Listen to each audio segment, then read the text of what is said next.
I am the Tofu Golem. Please enjoy the video. You start by confirming basics. Update your switch and router firmware so features and stability are current.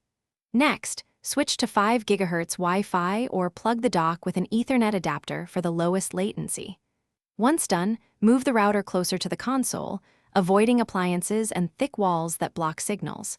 Test speed in System Settings Internet, note ping and download numbers. These initial actions remove common bottlenecks and give you a clear baseline to improve from. Once the baseline is set, dive into your router. Enable CoS to prioritize gaming traffic so packets from your switch get processed first. Then, pick the clearest Wi-Fi channel, scan with an app or the router UI, and set bandwidth to 20/40/80 MHz depending on congestion.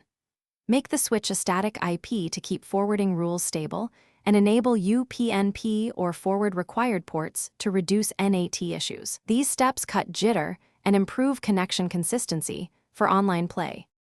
You finish by validating changes, run speed and ping tests while playing at peak times to confirm improvements. If you still see high latency, power cycle your modem, router, and dock in that order, because cached errors often resolve after a full reboot. If problems persist, switch to a reliable DNS or temporarily place the switch in DMZ for testing.